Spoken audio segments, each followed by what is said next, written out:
Welcome to the Asset Mindset Podcast, where we don't wait for opportunities, we create them. I'm your host, Daniel Fielding, former Green Beret and author of The Asset Mindset. Each episode, we dive deep into the mindset, habits, mission-driven thinking that turn everyday people into high performers and real-life warriors. This isn't about motivation, it's about transformation. If you are ready to stop playing the victim, take ownership, and start building the life you were meant to lead, then let's gear up because your mindset is your greatest asset. Let's go and meet today's very special guest, Nick Merrick, Green Beret and Green Beret Racing CEO. Nick, welcome to the show. Hey, thanks for having me on, Daniel. Appreciate it. So let's dive right in. Obviously, you've been through so much stuff and things in life. What was that big event or defining moment in your life that you realized your mindset was so important, or your focus, or an obstacle that you overcame, that you realized how you think actually changes your outcome? Man, there's no like going out to dinner or anything first. We're right past foreplay and into it. I appreciate that. Boy, the thing that first comes to mind on that, I ruptured my my L4, my L5 disc in between.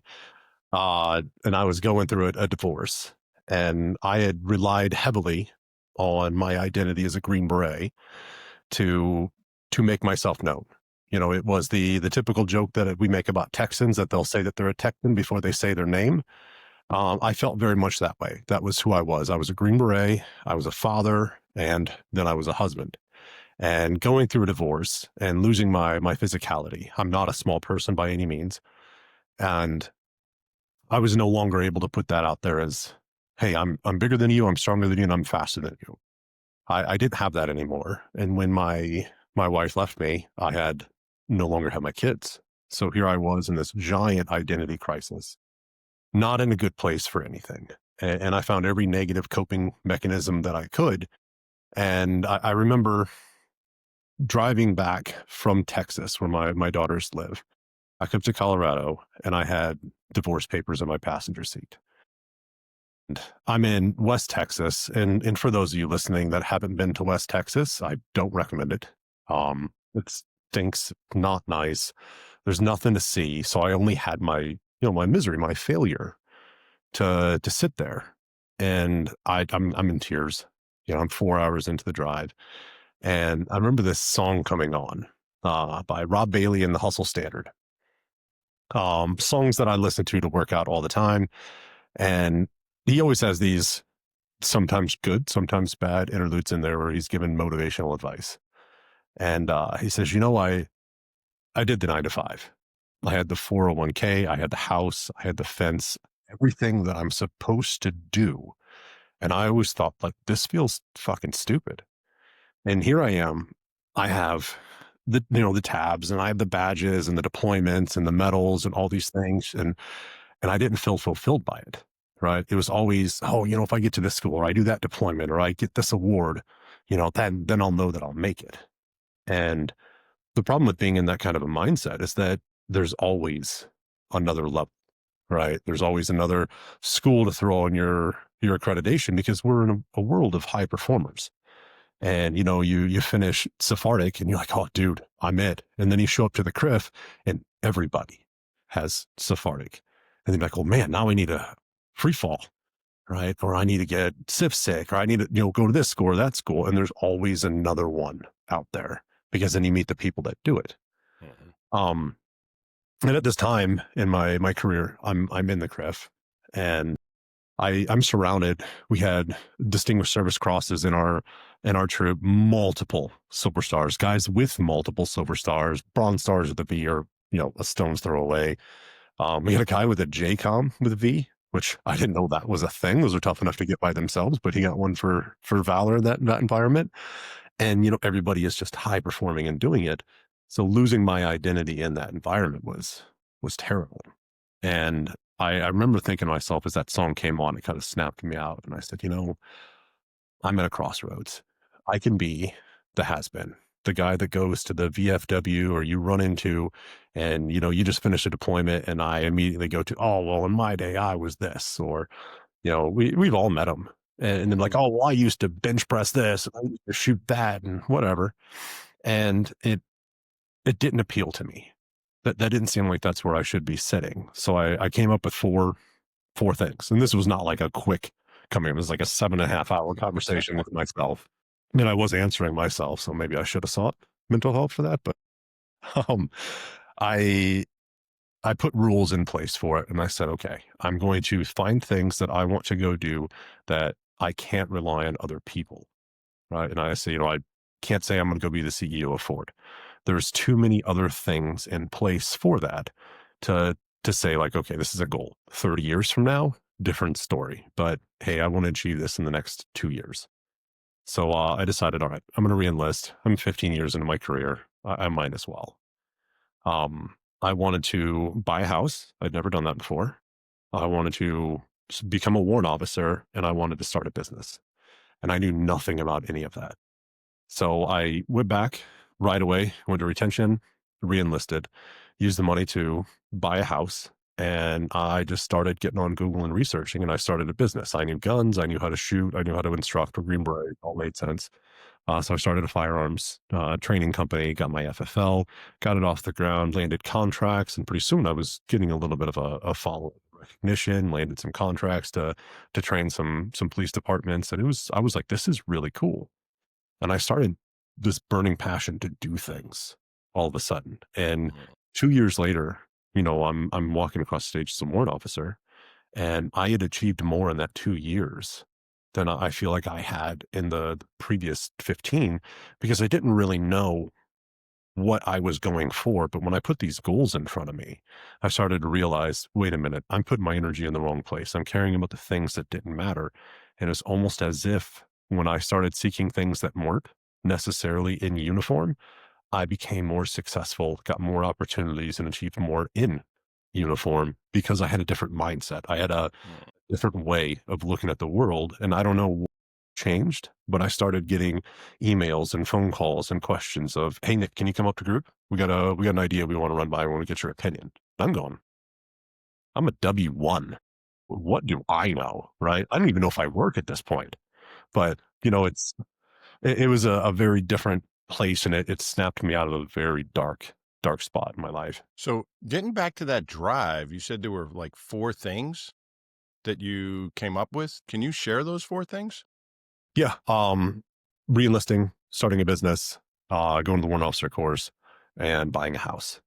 Um, and I really felt like those things were nobody else could really get in my way. I mean, I needed signatures here and there and stuff like that. Obviously, it's not completely void of anybody else's interference, but I felt like these were attainable through my action, and I couldn't blame it on anyone else. And we're very much in a culture where we like to try and blame someone else for things that happen. If you're on your phone looking down at it and you rear end somebody, you get mad at that person because how dare they stop there, right? Look at yourself and say, "Oh man, I probably should have been texting right there." And that society that we have, I didn't want to sit in that place and blame others. I could blame so many people for the stupid actions that I took and places that I ended up being in. But at the end of the day, it's you have some stake in it. And as much as everybody wants to jump up and say, "Hey, I did this. This is me. Look at the medals that I have," we should equally be there and stand up and go, that's on me. And that was kind of the lifestyle that we lived in the troop is we'd do hot runs in the house, and we'd walk back through the rooms and we would check every single shot that was taken, and we would point to one. Hey, was a cell leader? We'd point to it on the paper and be like, who did this? And if nobody could figure it out, we went and we re-walked the house again and again until somebody says that was me. Yep. And then they would be chastised for it because you don't know where your shots that you took. And then, we'd have cameras rolling. And when guys would argue, we'd break out the camera footage and this would tell us a lot about them. And, and they would react to it and go, yep, it's my fault. I did that. That says something completely different than the guy that's like, no, no, no. Even if it's on camera, I don't believe that. Well, I don't want you around. If you can't take, accountability for your own actions, then what are you doing when we're on a team? You're going to come to me and tell me that I'm the reason that you can't shoot. I'm the reason you're not scoring as high on these tests or the PT is it? Sorry, man, you got to take accountability for yourself. I love that. I love that you're really keying in on ownership. I don't think people realize owning your life and taking ownership, becoming the captain of your ship, how important that is. Like that, like you got to own your life. I say all the time, you got to own your power. Can you speak to ownership some more and like how that changes you or anybody?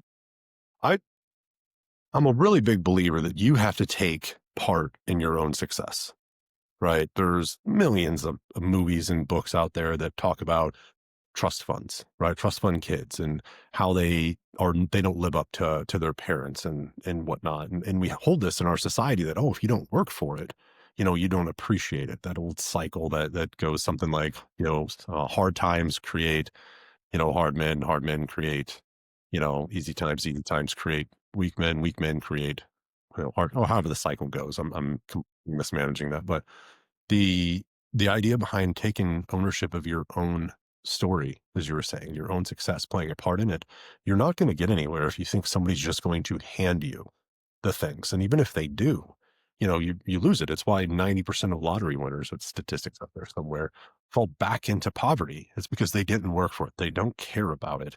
And it's why immigrants coming to this country succeed so well, because they have this dream in front of them. They're more patriotic, they're more driven, they're more successful because they had to work for it, where we walk into it and go, oh yeah, of course I'm owed this. I'm owed that Big Mac, or I can celebrate with this Coke and sit on my butt for 3 weeks because Call of Duty just came out, but then also turn around and complain that things aren't falling your way. Well, of course they're not falling your way. Success or luck is opportunity meeting preparedness, right? If you have the ability to capture or to seize upon the opportunity, people look at it as luck. No, right? Well, I mean, the adage, got to have money to make money. That's opportunity with the ability to act on it. All of us walking around, we're walking past houses that are for sale that could be flipped, businesses that are for sale, or ideas.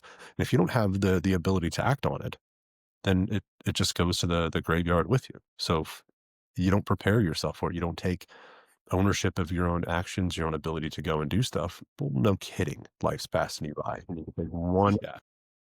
one or two steps with it. No, absolutely. And luck favors the prepared mind. The more you're prepared, the luckier you are. We know that in training. The more the battle's won before the actual battle takes place. Even in sports, you can say that. You don't win the Super Bowl on just the day of the Super Bowl. It was preseason. It was during the game. It was adjustments you made. It was all through the playoffs, learning and studying and practice. Like there's so much work that's done for Mhm. that. Even the chance to have the luck of winning the Super Bowl or the luck of being the winner of whatever event. Absolutely. I like that you're driving that home. We're getting to share that with the listeners because that is so important. You need to do the work. You have to have good habits. If you don't have good habits, you're not going to have shit. I'm sorry. Like you just talked about. If you're, eating Big Macs and a new video game came out and you grinding on a video game to get to this next level or this boss, I'm sorry. You're going to get fat. You're going to be out of shape. Other things are going to fall off to the wayside and you're not going to have opportunities. So, this Yeah. is great stuff. And this is why people need the asset mindset philosophy to realize that they need to take ownership of their life, surround themselves with good people. And while I'm talking about that, let's talk about your Green Beret racing, because there you're surrounding yourself with good people, like minded people, getting motivated. Please share that with the audience. Boy, Green Beret racing has been a thing in my life now for about 5 years. Came out of nowhere. And oddly enough, on the back end of that success story of finding my way, I had achieved all my goals. And I tried to take the same approach. And I said, well, man, I need to come up with something to do, because now I'm not driving towards anything. I did it. And I tried to come up with things, and they were all bullshit. I couldn't get motivated by it. And through a little existential crisis, if you will, feeling that I was going to fall back into just despair and not have anything. And there was about a 6 month period that what a friend called me up. He was actually my battalion commander at the time. And he goes, hey, Nick, you want to come up to my office? I was like, yeah, sure. What's going on, sir? Get up there and he goes, hey, there's an opportunity to go to an event. It's something with motorsports. I don't know what, but I feel like it's right in your lane.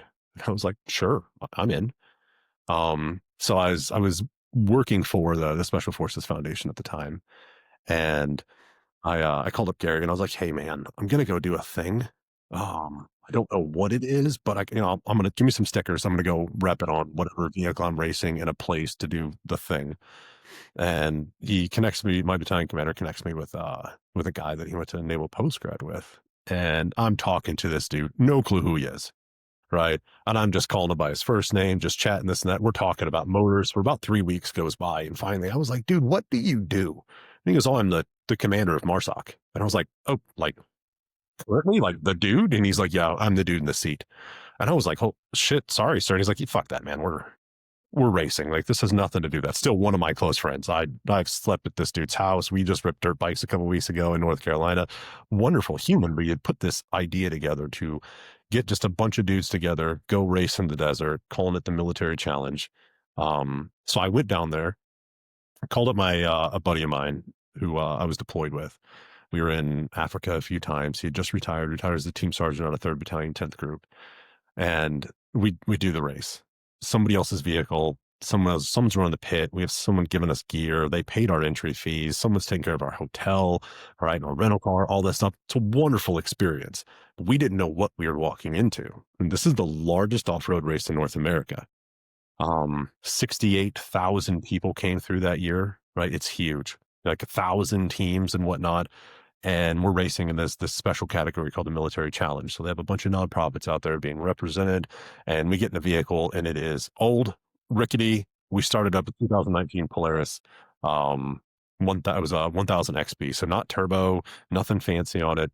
And all of the other teams start up their vehicles and they have brand new turbo models, and their vehicles have an active shock system on them. So they all lower this and that. And we're like, oh shit, we'd never touched this vehicle before. We're like, yeah, we're in trouble. We're not going to win this. But through some just tenacity, we stayed in it. We blew belt 24 miles in, 28 miles in. We broke our front drive axle, blew 5 fuses. What 5th Group was on the course on their dot ones and they actually pull us into the pit, which is allowed by racing rules. We ripped the front drive shaft out, get the fuses fixed, get back on. Like 12 hours later, we finish in 3rd place in the military challenge class because everybody else broke. So it wasn't because we were amazing or anything like that, but it was a really fun thing between him and I, because it was a mission. We're paying attention to things. We're driving. And then in some of the slower sections, we're just talking about life. And he's one of my closest friends. This guy's been at my wedding. Like, he's just a good human. And we sit down to breakfast the next morning and he goes, dude, I needed that. And in my mind, I'm looking at this man that's a retired team sergeant. He's been married for 20 some years. He has kids in the military, kids that are in college, right? He's working for Glock. He has his own business. I'm like, this is it. He's figured life out and I need to mold him. And for him to say that, I was like, what do you mean? And he's like, I don't have this thing, this drive to stay in it with the team that we have when we're on a detachment. I'm still on the test. And there's always that thing. It's the training event, the deployment, the whatever. And you're waking up and you know what you're going for.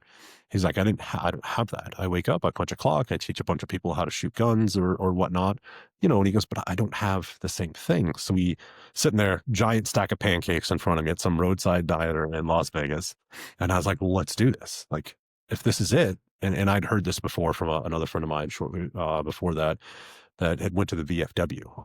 And I was like, I laughed at him. We're sitting down for a beer. And I was like, why would you go to the VFW? And he goes, you don't get it, man. You're still in it, right? I don't near any veterans. I don't work with any veterans. Nobody understands what that's like. He's like, so I have to go there. And we kind of hatched this idea because of that says, hey, let's build a little bit of community. Let's get guys into desert racing. This is really cool. And then we figured out how much desert racing was going to cost. And we're like, okay, so maybe we don't do desert racing. So COVID hit shortly after that. Plenty of time, nobody knows what the hell's going on.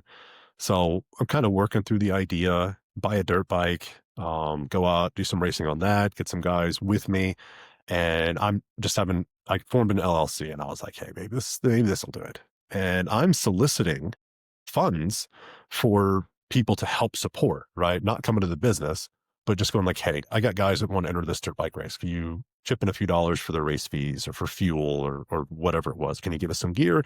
And people were, I guess they liked the idea. Like, hey, this is kind of cool. Let's get some guys out to do it. And then I randomly got a phone call about jujitsu. And I was like, that's just not racing, but I guess you're racing to submit, right? You're racing. Um, and I was like, fuck it. Sure, let's do it. And the mission slowly started to migrate from let's get veterans into racing to a complete flip. So I applied for my nonprofit, and in October of 21, I was actually in Ukraine watching the buildup start. As I was the softly there, and I'm granted my nonprofit status, and we started prepping for a bigger race and going to get this stuff out there. But it kind of dawned on me in the middle of it that I'm 6'4", 240 pounds. If I can run, but if you told me, if I came to you and said, hey man, like, the only way to excise your demons is to run marathons. My demons aren't getting excised. Sorry. My knees aren't taking that, right? It's just not going to happen. And if you don't have another path to offer me, then I'm either going to keep going down that dark path or I'm going to try to find something else. So we flipped it. And instead of saying, well, come do desert racing, we say, well, what do you want to do? And the mindset changed from let's go race to let's find you something to compete in, right? I don't care what you want to compete in. That's not my place. I can tell you how much I love working on cars, working on dirt bikes, hitting jumps and whoops and having a great time with my guys. But if that's not your thing, you're not going to buy into it. And in the same thought of buying into your own success, you have to buy into your own recovery. You have to. If you don't see a problem with your actions or something that is worth sacrificing whatever those actions are, you're not going to go into it. If you're an alcoholic and I take away all of your beer, right? It doesn't mean you're not an alcoholic. It just means you don't have beer. So that's where we look at this whole thing, I believe, wrong in our society, that we just try to remove it, place it. I want you to look at this, and this is a morbid joke that we say within GBR. Like, look, if you're going to kill yourself, do it tomorrow, but we need you today. Like, just put it off one more day, one more day. And I have dozens of stories of guys that have called me and said, man, I needed this. Like, I needed to get out. I had one Green Beret on active duty called me up just crying. He's like, dude, my marriage is in shambles. I don't know what the hell I'm going to do. Like, I need help. Right? Cool, dude. What's up? It's like 7:30 at night. And I was like, cool. What's up? I barely knew the dude. And here he is just pouring his heart out to me about all the things that are wrong. And I was like, okay, are you a gearhead? And he says, yeah. Like, I absolutely, I love wrenching on my truck, this and that. And I was like, how would you like to go down to Las Vegas and work with the trophy truck team? Right. I can get you in the pits. I know a bunch of dudes on these, and people that aren't familiar with the trophy truck, it's an absolute feat of engineering. They do, but it's about 1,200 horsepower naturally aspirated, which is a ridiculous number. They hit bumps that most cars can't take, and they'll do it at 90 miles an hour, and you're just sitting there as it's floating. They are amazing, amazing pieces of machinery. And he stopped. He's like, when? And I told him, right around this time. And he goes, I'm plugging my calendar. Absolutely. And it's stuff like that I'm seeing guys go, okay, life sucks. Like, this is terrible. I lost my job. My wife left me. My knees hurt. I can't do this. But whatever you're telling me, that might be it. I'll off myself tomorrow, but let me see what this is about today. And the more they see that as hope, the more benefit they see in taking a step back from whatever that thing is and going, hey, that's a light. That's a light at the end of the tunnel. So we now, our entire mission is to build community through competition and camaraderie. That's it. I don't specialize in sending you to get rehab stuff, right? I'm not writing your resume. I'm not trying to find you a job. I'm not sitting you down on a couch going, oh, what did your mother do when you were growing up? There's plenty of them out there that do that. We stick cleanly to, you want to compete, because it's a thing you and I did in the Q course when you went to selection. Yeah. Somebody in front of me, I'm going to catch that son of a bitch, right? Right? And you're feeling tired, and you got that guy coming up behind you. You're like, nope, not today. Not today. And you do that over and over, and then you make it to a team, and you show up to the flat range, and you're immediately looking left and right and seeing what those guys are shooting, and you're making sure that you're tightened up. Or if you're heading to Thor to work out, right? Or you're going down range on a deployment, You can't let yourself not be prepared because one, you're not letting your buddies down, and two, you're not going to be that guy. And when you don't have that in your life, that thing that's holding you accountable to your actions, to the things that you're doing, well, yeah, no shit, you're drinking. Yeah, of course you're going to find drugs and women and all this. Like, of course, that's where you're going to go because you have nothing else to hold you accountable.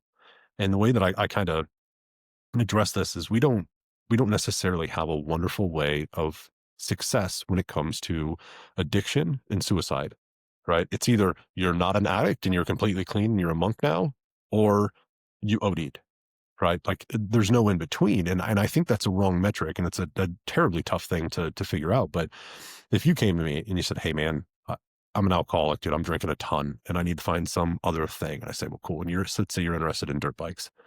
Okay, cool. I have a dirt bike team. I have a lot of guys that ride and let's get you out and let's teach you. We have donor bikes. Here's the gear, right? And you get out there and there's a couple other guys that don't really know how to ride that well. And we get you on a course and you're putting around, you're kind of figuring it out and we give you a little bit of time. But as you start to find how to do this, you go into a turn on the last turn of the track and you see dust from a dude that you've never been able to keep up with. In your mind, you go, holy shit, like I might actually be figuring this out. And you go home that night, and let's say you crush a 12 pack every night, and you're looking at that 12th beer in your hand, and you go, you know what? No, I'm going to hold off on that one. Bro, we won. Like you're consciously making a decision to better yourself in the pursuit of something that's not you, right? Something that you're not good at. You're becoming vulnerable. You're putting yourself out there and you're finding a reason to change your YouTube algorithm, to change what comes through on your Instagram, what books you're ultimately looking at, how you're eating food, what time you're going to bed. You're giving yourself a reason to go to sleep because you have something to wake up for. And when you don't have that reason to wake up, yeah, you're in your underwear, you're in your chonies eating Doritos off your gut, playing Call of Duty at 3 a.m. and wondering why all of your friends have left you, right? Wondering why you can't catch any breaks, why nothing is going your way. Well, I can tell you like 8 or 9 different things in that scenario of why.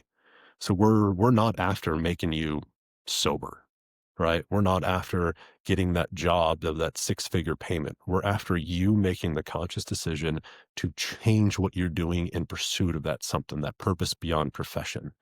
And that's our whole core mission. It's just stupid simple. It's fun and it's really fulfilling. It takes up all of the time. Um, to have the guys call me and go like, holy shit, man, I I needed this. Like I seriously needed this and not getting it as like that. Hey, good job, man. Yeah, this was fun. And they never go away. They keep coming back. I don't know why. Our first mint, we had something like 15 guys down there. First one that we fully paid for. And I worked them literally 18-hour days.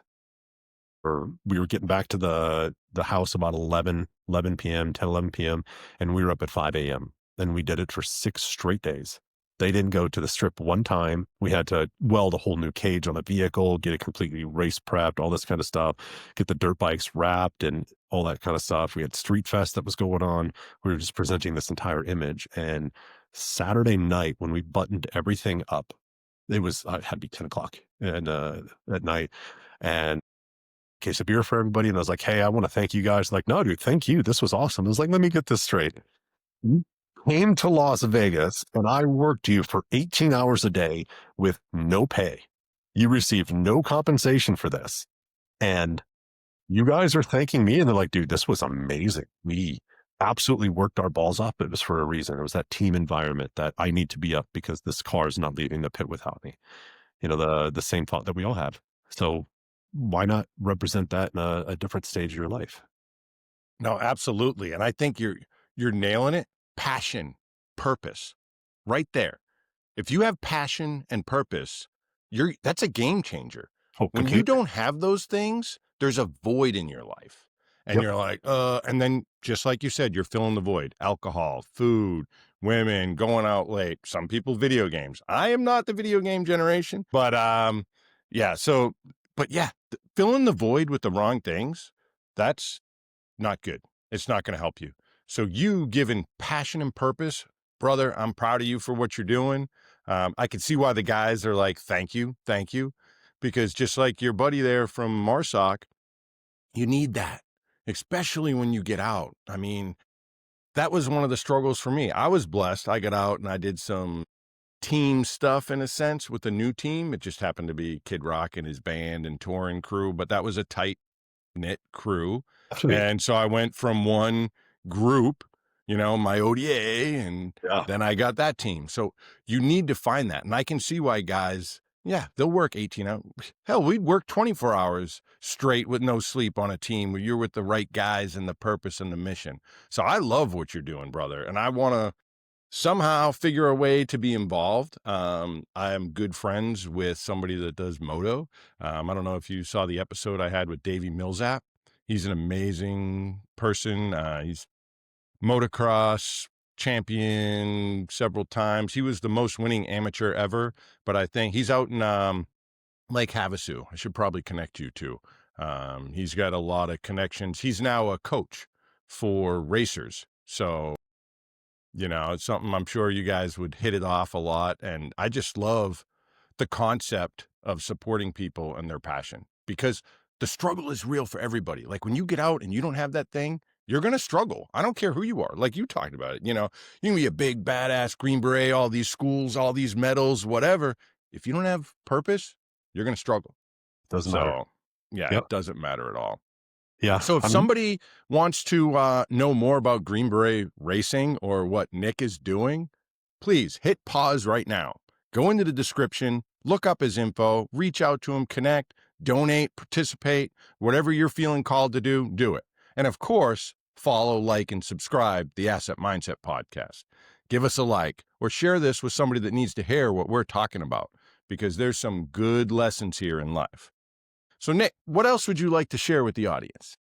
Well, now that they've unpaused and have actually done the subscribe and the follow and went to my website and checked things out, yeah, we're kind of branching out now. So when I first started Green Beret Racing, it was, I don't know how to run a nonprofit, but I know Green Berets. And the joke that I like to say with this, I don't know what a submariner does, right? Sure, they get in a tin can, they go under the ocean, they don't get sun for a while, and they probably hit their head on the bulkheads, but I don't know what it's like to be in that position, to be away from the family, sure, to be, at the tip of the spear to do stuff, absolutely. But that profession, I don't know what it's about. So I started this with the thought of, I know Green Berets, I know SOF, I know what we go through.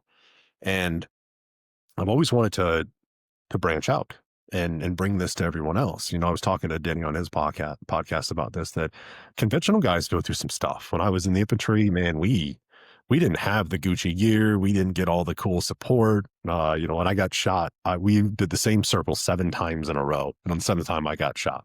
Well, no shit, right? Like you're just out there stirring it up, like the definition of movement to contact. Go out there, be dumb, let them shoot at you, and then see if you can get them. And just because they don't have a trident, a tab, an eagle, or whatever we put out there that says you're better than someone, doesn't mean that you're not going through something. And we don't get training in the military of how to deal with any of those demons. They give the habitual, hey, see something, say something, and take this training right here, and all of us know how to lie on it. No, 1 to 2 drinks, at a time, no more than twice a week. I've never had 6 at any time ever in my life. I get 8 hours of sleep every single time. I've never thought of hurting myself. I concentrate on everything that I do. I feel great, because leaving under any of those auspices is no, like it's blasphemy. I cannot do it. I worked for 2 years to get here, to earn this tab, to be on this team. Nope. And I'll suck up every injury, every problem, everything. I'll put every relationship on hold to stay here. Well, then you get out and you have, 10, 20 years of shit to deal with. And it's no different when you're dealing with an infantry guy, a tanker, or a person that loaded bombs on a UAV. So what we're looking to do, we're actually started. We got our second vehicle, looking to do the 3rd and the 4th this week. We're taking 4 Crown Victoria police interceptors. We are jacking them up and making them a little bit more Mad Max style. And then I've assigned 1 to each of the 4 major branches, so Army, Air Force, Navy, Marine Corps. And we're going to go race these in the desert 3 different times next year in a head-to-head battle of the branches, just us, for shit talking, season-long competition. We're calling it Battle of the Branches. We've got a lot of support behind the thing right now, with March 5th or 4th through 9th being the launch date for the mid 400 in Las Vegas. And the entire premise is, if I sent you out on a deer hunt and I put you up in the stand and I give you the rifle and I make sure everything's correct. I put the bait out. You could shoot the biggest deer that's ever existed. Your name is in the world record book. You didn't learn anything, right? Mhm. You could be pissed drunk sitting in that stand and do it. What we want to do is give you something over an entire season, right? At least a year's worth of activity that gives you something to look forward to the next thing. You're in the deer stand, you might be looking forward to it, but once you get the deer, you don't. It becomes last week and then last month and last year. And the next thing you know, nothing has actually changed for you. You still have the story, but that doesn't change anything. So we're trying to pivot that and instead say, hey, we have the next race. And, I'll be damned if the Air Force beats me. Absolutely not. They don't even drive, right? They're supposed to fly. They can't beat me in a desert race. But I want to bring that kind of camaraderie, that kind of trash talk to all of the branches and say, look, we're doing this and we want you to show up, find a reason to support your team. And whether it's through donations or wrench turning or we get you behind the wheel, we ultimately want to see this same community and camaraderie through competition be built for everybody. But we want to really, really highlight the inner service robbery and trash talking that we have. We've been on plenty of deployments where we have Air Force guys with us and Navy EODs with us, or maybe we have a SEAL platoon attached to us, or Raiders are with us, or maybe it's all of us, or it's flip. Maybe we're attached to some Rangers or whatnot. Level of trash talk that we do to each other is absolutely amazing. And it's tough to understand on the outside. Well, we truly get it. And the great thing about it is I've never once been in a firefight when I've had another branch next to me and gone, I don't know if I can trust this guy because you don't look at him in that light. This is all fun highlight stuff afterwards and before, but when it comes down to doing it, that's your brother or your sister in arms. So this whole thought of competing against each other, well, we're going to do it on the course. And when those things come in, we're going to make sure that, hey, maybe that's the Navy car. Doesn't matter. I'm going to get them back out there as quickly as we can. We need parts for it. Got it. Because we're going to beat them out there, not, in the pits. And then we're going to trash talk and have fun and really just see where it goes. The year after, we're going to expand, bring in the two wannabe services. The Space geeks. Force. Yep. One of my SEAL buddies calls them the puddle pirates, the Trekkies coming in. And then I'm in contact with a lot of law enforcement agencies, and we will bring the law enforcement element to this too, because that whole front line is, as I like to call it, not the home front or the foreign and domestic thought, but we all try to serve and do roughly the same thing, just in different environments, and they go through that stuff. The fire department, the EMS, and whatnot. We want to bring them in, and we want to do the same thing and have fun. And I kind of have this idea of us all sitting around a campfire. Maybe it's the Army and it's the Marine Corps sitting there trash talking each other. And then the Navy walks in and we immediately start throwing shade towards the Navy. And we look at the Marine Corps and we go, hey, your dance partner's here. Yeah.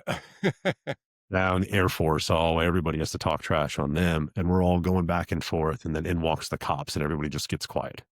Right. And it's just fun stuff that we are about, that we know that most people don't truly see. They see the fun rivalry stuff with like the Army Navy game, but the actual rivalry, fun trash talking that we do is something that I want to highlight for all of our guys, make them feel that community, that sense of belonging, and that larger purpose that's there. No, I love that. And it's so important to have that, surrounded with good people. And yeah, you're pushing each other. And it's tough love. It's giving each other a little bit of shit. But like you, I mean, I had an Air Force JTAC. I had a Marine dog handler, when I was down. So like, yeah, we're all the same, but boy, did we give each other some shit. But it's Gotcha. good for laughs and Yep. humor. All right. People don't understand how good it is to laugh.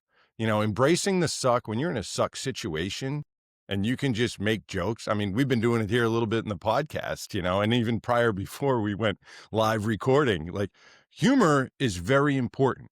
You want to talk a little bit about that as far as how that can change the dynamics of an event or something that's going on? Yeah.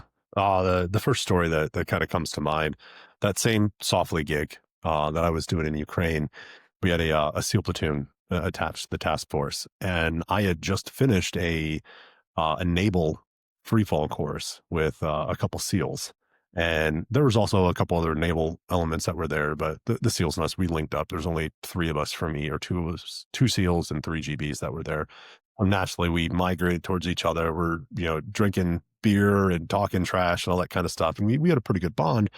Fast forward, one of their chiefs ended up being in Ukraine, and I have to liaison with them because they're doing plenty of stuff, and I'm just trash talking to no end to the SEALs, and they're firing it back and they're having fun. Well, one day I'm in the team house. I'm down in the basement. I'm talking to some of our guys, and I get a phone call from one of their LPOs, and he goes, "Hey, are you at the house?" And I was like, "Yeah." I was like, "Can you come up here?" And I was like, "Yeah, sure." And I walked up, and the whole platoon was there, right? And their lieutenant calls them to attention and presents these mocked up orders for a trident to me. And they give it to me, and they're like, "You're a fucking honorary SEAL now because we can't have a non SEAL talking as much shit to us as you are right now." And I was like, "Dude, I can't take this. Like this is going like that's stolen valor. I'm not assuming like, yeah, we're not fucking Green Berets either. So, deal with it." Because it was just this level of trash talking as we're watching the Russians build up a ton. We're not getting any orders at this point.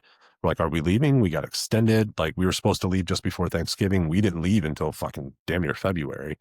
And so there's this big place of ambiguity where we have a real army side of the border. We know that they probably don't want to do anything to us, but we also know they have Cold War technology. They're shooting, might as well be shooting scuds, is accurate as some of the stuff is. And we didn't know. Are we sitting with our Ukrainian special operations partners and are we helping them repeal an invasion that we know is coming? Or are we leaving? What are we doing? And there's just this big ambiguity while everyone is away from their families and not knowing what's going on. And these guys were like, "You know what? Fuck Nick. There is no way we're going to accept this from this dude." And setting up all this fake stuff. And it was great. Like, I would go out and drink beer with those dudes and all that kind of stuff. And it's the humor, the ability to look at the thing and go like, "Okay, this is what we can control. We can control our personal interactions with each other. We can make light of a situation because I can't control what the president's doing. I can't control what the Joint Chiefs are saying or the Secretary of War now or anything. So why don't we control what's within us and have fun with it?" And that I still talk to those dudes. I talked to actually that guy just 2 days ago and BSing about that stuff. So it's a form of communication. It's a form of getting, a little bit of energy, whether it be nervous or whatnot, out and into the environment and use it. And we see it this when we get out of gunfights, right? You can always tell how the patrol went or the mission went by how we get back to the base. When we get back there, if we are laughing and joking, we did our job, Mhm. right? Because it's that energy that we're blowing off. If we're quiet, if we're somber, something didn't quite go right, and we'll find ways to get that out. It's a workout. It's whatever that becomes. But humor within our culture, is often looked at as a very morbid and dark sense of humor. But it's a coping mechanism for us to look at, hey, I need to find something that I can control. I need to laugh. I need to feel something that's a little bit more positive, puts a smile on my face so that I can deal with whatever the hell is over here. And when you get to that place where you can kind of forget, like, yeah, we lost our buddy, right? In 2011, we lost a guy in the task group, and we all sat around a fire in Afghanistan, passing a couple bottles of Johnny Walker around, and you got to tell a story. And here we are, this person that was an absolute legend within our unit at the time. It's actually his anniversary was 5 days ago. um, and we would tell stories and they were never somber stories, right? You have grown men that are in tears crying about a person that they, in all true intents of the word, loved, are telling stories while they're in tears and laughing about, "Oh shit, do you remember when this asshole came in and did this and did that?" And everybody is there laughing, absolutely having a hole in their heart, missing this individual and finding ways to lighten the mood and be like, "No, he wouldn't want us to be this way," right? He would want us to be laughing and joking and telling stories. And it turns into this really weird place that a civilian funeral isn't like that. And you're not going to experience that. So yeah, humor is our absolute way of coping with situations that we can't grasp, we can't understand, or we at least can't control. Yeah, I think it's a great way also, as far as a coping mechanism, but it also helps change the dynamic that you're feeling or the energy within.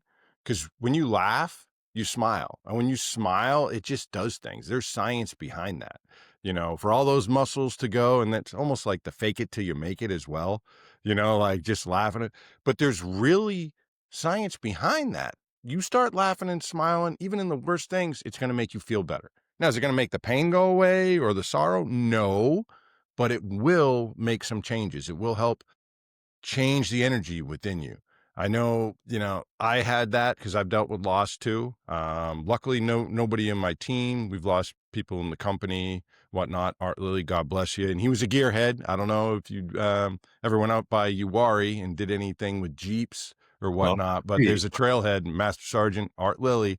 He was a great gearhead. Man, his Jeep, and we'd bust his balls all the time. Like, oh, there's your toy.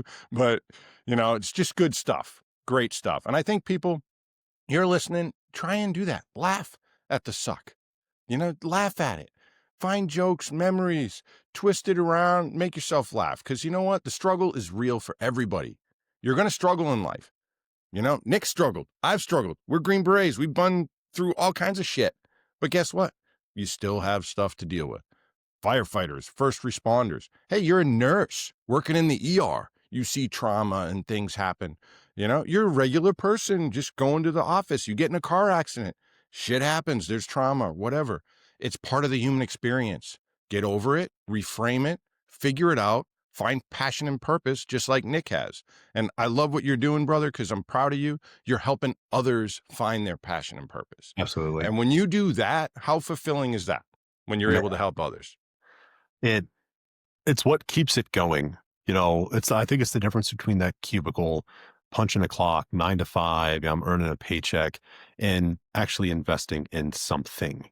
And one of the stories that really kept me in this is I was walking into a big global gym, and I saw a guy in the locker room. It's like 7:30. He's getting ready to leave. I'm walking in for my workout. He has this sniper oriented shirt on, right? I recognized it as Marine stuff.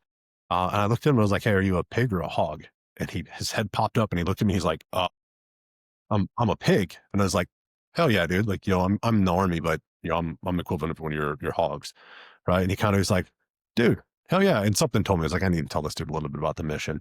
Real quick elevator pitch, handed my business card. He was on the way out. What I didn't know is that he was going through a particularly troublesome period of his life. He had gotten out of the Corps, he had moved, he was nowhere near his friends. He didn't have a support network, he hadn't found employment yet, none of his disability claims had come through, and he's struggling. And he later confided in me. He was like, I sat in my car and I was really contemplating the next steps. He's like, I don't know where that was going, but it wasn't good. And he goes, and then he handed me your card. He goes, and I put that card in my pocket, and it felt like I had a weight in there, like I had to reach out to you.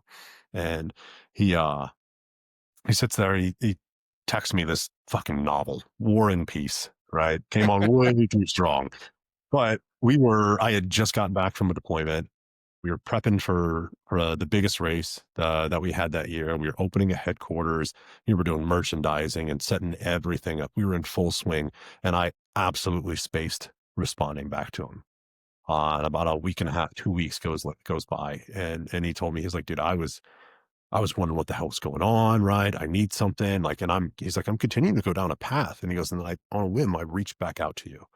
And I saw the text and I was like, "Oh shit. I didn't say anything to this dude." And we're almost done with the construction, this stuff of the headquarters. And I was like, "Hey man, this is the address that we're at. If you bring any tools, it'd be cool if you come by and help."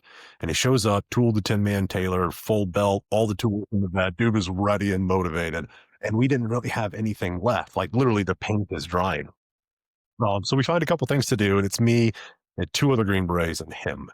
And he was, what do you say? He was an 0352, which whatever the hell that means to a Marine. They probably couldn't add those numbers together, but they have them. Um, I hope he's listening. And we go out to lunch, and we go right down the street. We sit down. We have some beers. Crayons are on the table. We naturally throw them at him. We're just trash talking. At the very end of lunch, he goes, "Guys," like, he gets a little teary eyed. He goes, I need this. Like, I don't have anything. We're like, "Dude, come on. Like, we don't care." You'll be our chromie. We know that you're a little slow, but we got you. Like, come on in. Um, he said shortly after that, he went home and opened his mailbox and he had his full disability rating and the back pay for the check. And it was a huge weight that came off. And we had given him just a tiny bit of hope to say, well, maybe tomorrow I'll do it. And who knows? It's not my place to say. He doesn't even know. But had that interaction not happened, had that not stepped up and said, "Hey, man, we can help you," who knows where that could have gone? And to think that just a little bit of outreach, just to, hey, come get beers with us, you know, could have potentially saved this guy's life. That's stuff that keeps you motivated to say, man, I do not want to write another sponsorship email. I do not want to correspond to another corporation and go through all of the discovery and figuring out if we're worth their time, because it's a big drain on me. But then stuff like that happens and you're like, you know what? This is worth it. This is why I'm putting my personal time into this organization to make it happen. It's just small things because you never know, right? Who you're going to run across. And I'm sure we've missed dozens of opportunities, whether I'm tired and just didn't have the motivation to talk to somebody, or we didn't have the funds to help out, or somebody just didn't hear about us. So it's really that kind of stuff. Waking up, being like, okay, we got a thing. And to your point, as we started this, being organized, I download my day every day in my notebook about the things that I failed, where I need to do better the next day. And I come up with my like itemized priority list. And a friend of mine asked me, she's like, how do you do this? Right? Like, you got so much stuff going on. And I was like, well, it's really simple. I make a list. And she said, and then what? And I said, I do the things on the list. I can't break it down any simpler. That's Yeah, the I got lists and lists, and I love sticky tabs. I get the other ones here, the blue ones, like that. That the team room's littered with them or whatever. Like, man, people don't realize the power of just write shit down, write it down, and then check it off one yep, by one. yep. I break my list into three different things. I have my priority. This is what I will get done today. Right. And whether that is GBR related, financial, or it's, hey, I have an anniversary with my wife coming up. This is my priority. I will get this done. And then I have this is going to become a priority, but if I can knock it out today, I'll get that done. And then I have, probably five just quick hitters. I'm in between calls, I have a good break point. Hey, I wanted to look up this thing. I wanted to know something about that. And then I'll do that real quick. And I'm making progress. And it's nice to see X's, get put on the list, but it turns almost into a manic desire to achieve the things that you're writing down, because you look at the list and you almost judge how well you've done that day by how many things you've gotten done. And you go, oh shit, I haven't got that many things done today. I need to put social media away, right? I need to not sit over here and look. I mean, went down a rabbit hole about the suspension on these Crown Vics for like 4 hours about swapping socks and lifting this. Your head, love it, on phone calls about it. But I looked at my list and I was like, I got two guys specifically dedicated to just working on the suspension of these vehicles. I need to let them run. I need to let them do it. And I think the thing with leadership in all of this is hire people to do a job and then let them do the job you hired them to do. And that is so lost on so many people, because they look at it and go, well, you're not doing it as well as I could. Well, of course, it's your passion, it's your idea, it's your dream. You're going to put more energy into that. But if you can get 10 people to do the job, different jobs at 50% of what you can do, you've now achieved 500% more than what you were trying to do. So let go of the perfectionism and let them take some ownership in it and find a way to advance the things that you have as a leader within your organization, within your business, or within your life, to say, this is it, right? If you just starting with kids, you tell them to clean the room, you're going to clean the room better than they are. Flat and simple, right? You're better at this. You know what you want, but you don't walk back in there and go, stop. I'm going to clean your room for you because you're not doing it well enough. You tell them, you give them corrections, left and right limits. No, the dirty clothes don't go under the bed. They go in the hamper, right? No, your towel does not stay on the floor after you take a shower and you're done drying off. You hang it up so that it dries. But we don't apply that often to the business mindset of going out and hiring people. We want to get in there and nitpick these little things. Oh, I think you should change this verbiage. Well, does it meet the intent? Did you tell them what to do? Are they doing it? Okay. Well, if it doesn't break anything that you're trying to do, let them do it. And that leads to the two big rules that we have in the organization. Do what you say you're going to do and tell me when you can't. And I can't fault you if I'm not paying you for not making time for me, right? It's your motivation and your passion to do stuff for me and your word. And if you tell me, I can shift people within the organization to kind of help. But if you come back with the excuse of, sorry, man, I got busy. Cool. You don't shit? Or is it that you're playing on social media when you do that? Is this because it all comes down to priority? Doesn't matter if you're Elon Musk or a homeless dude on the side of the street. You have the exact same number of hours. You have the exact same ability to put whatever your passion is or whatever your attention goes to into what it is that you want. And if you don't discipline yourself and you play on social media and you wonder why you didn't get anything done, well, there you go. So for us, and I've let a lot of people go in the organization because they come back with that. I was actually deployed my second trip to Ukraine and I had a guy go, yeah, man, sorry, I got a little bit busy. I'm like, I'm getting shelled by the Russians right now. Like, and you're telling me you're too busy? Are you kidding me right now? Like, I don't have time for that kind of an excuse. So I've taken up this leadership style of, hey, go do it. If you need correction or you need advice, let me know. But this is my left and my right limits. I develop a duties, responsibility, and expectations, a two-way expectation. This is what I expect of you. This is what you can expect of me. And go. And then I'll give you a right and a left. And it's been great. I kind of learned that on my last deployment. I was a team lead, only a couple guys in the country, and we had the Secretary of State coming in. No, it was a SecDef was coming in, and my guys were getting ready to go and be the direct guards for the UCOM commander, who I didn't know at the time, knew exactly who we were, knew us by first name, came in, wanted just specifically to talk to us. But I remember I sent those two out, and I'm senior enlisted, and we are getting ready to just provide not QRF, if you will, but hey, we need a parking spot at this place because that's where they're going. Cool, we're going to jump ahead of you and we're going to park there. And then when you come in, you'll have a front row spot to it. Or, hey, dude's getting tired. Yeah, we'll go get coffee. Sure.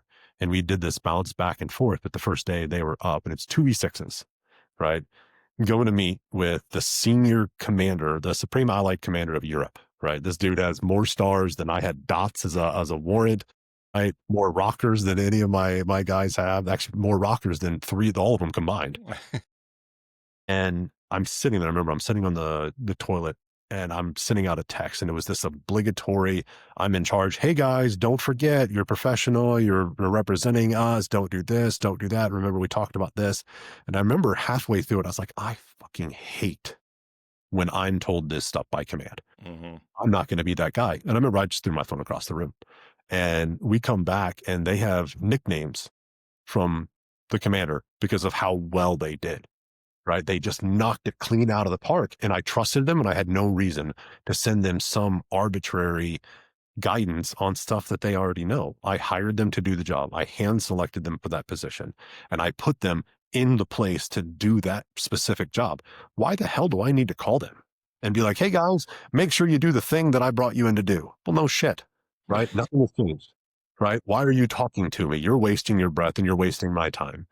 So I've really I've shifted my leadership style in that sense and go back to a little bit more of like, hey, this is what I need you to do. What are your questions?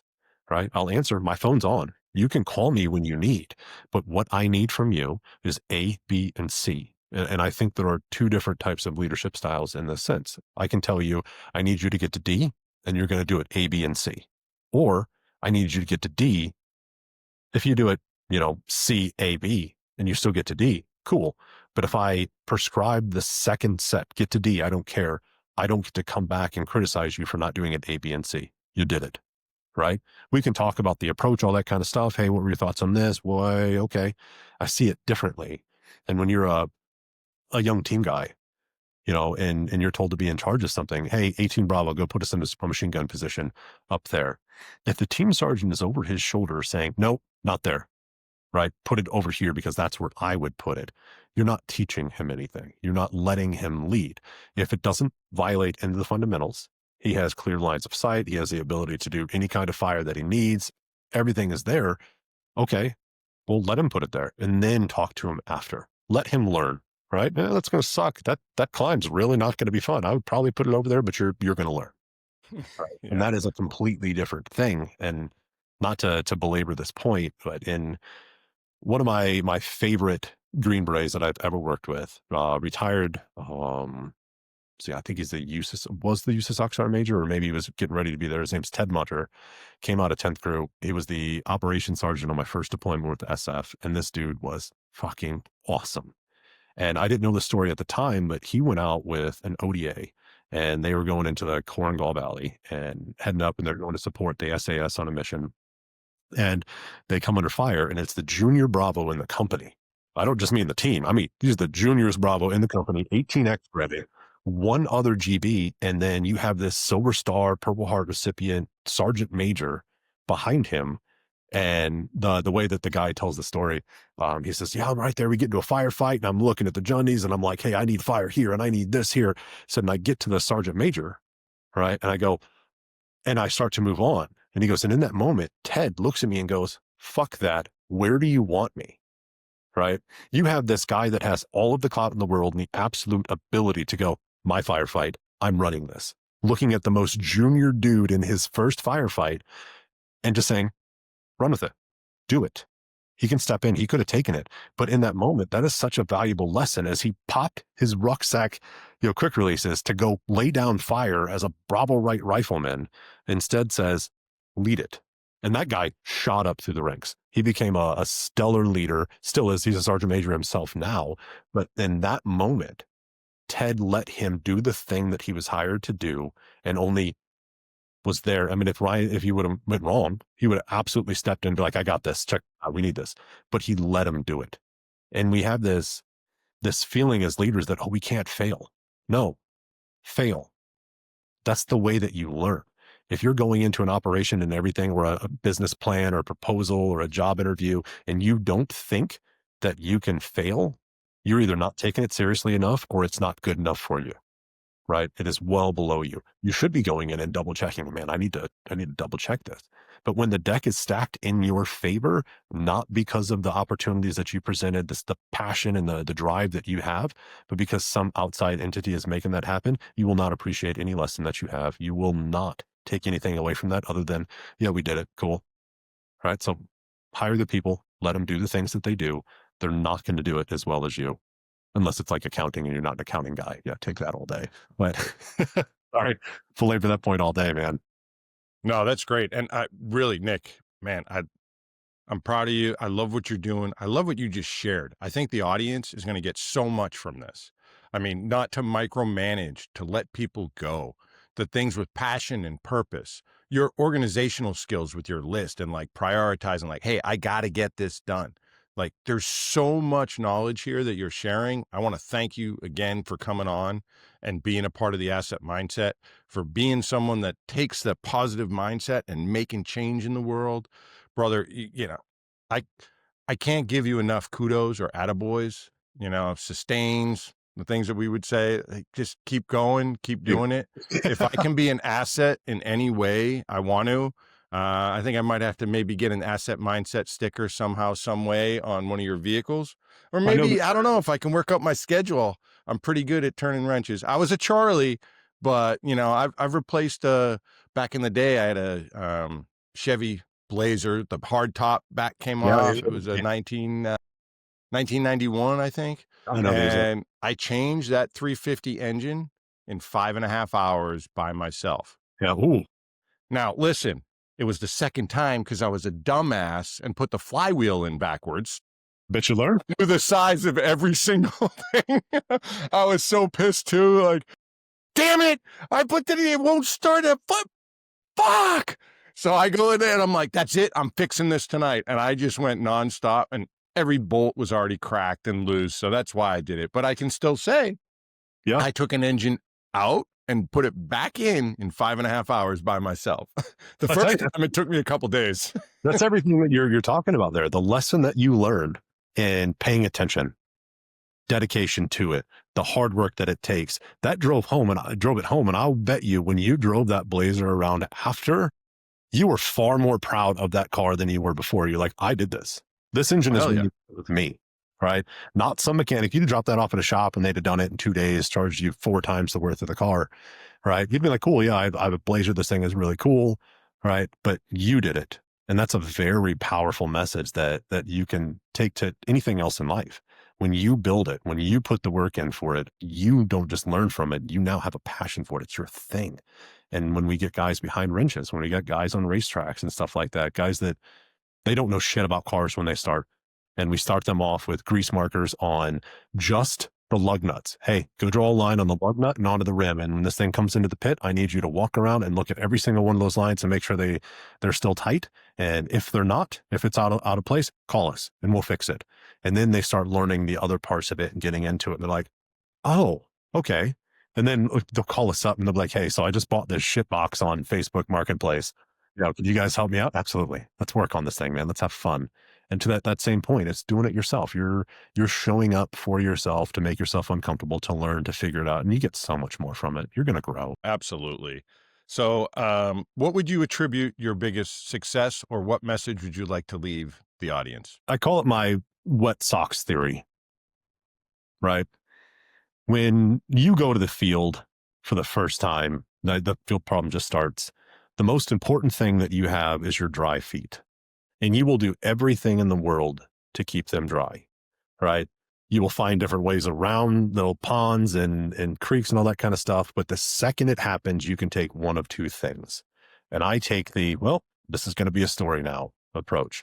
I could sit there and hang my head and be like, ah, shit, I need to hurry up and get my socks changed and powder my feet and all this kind of stuff. Or I can focus on the stuff that's coming up and go, this is going to be an experience. I'm about to learn something from this. It may be a lesson that gets reinforced in my head, or it may be something new because it's just the start of where that thing goes. When you have bad things that happen in your life that you're not prepared for, and you can't control anything about it, you need to be ready to learn and look at it from a student's perspective and not a victim's perspective. You just lost your job. Yeah, that sucks. Take some time to figure that out. But guess what? What now? What skill can you go learn? What can you pursue? What differences in your life can you learn to make that'll change that? You just lost your girlfriend or your wife. Okay, dude, that sucks. What's next? Right? Become the student that's looking forward. Look at your wet socks as a lesson for what is to come, what can be, instead of, well, my feet are soggy and life sucks. There's an old cartoon that goes around that it has an infantryman, a ranger, a Green Beret, an aviation guy, and an Air Force dude on it. And the infantry guy has a ruck on his sack and it's raining. He goes, this sucks. Gets over to the ranger and he's just in a pond, right? And he goes, I like the way this sucks. Gets to an SF guy and he's biting a snake and he goes, I wish this would suck more. Gets the aviation guy and he's looking down at everybody and he goes, man, it looks like it sucks down there. And then it's the Air Force guy. He says his feet kicked up watching TV and he goes, oh man, the cable's out. This sucks.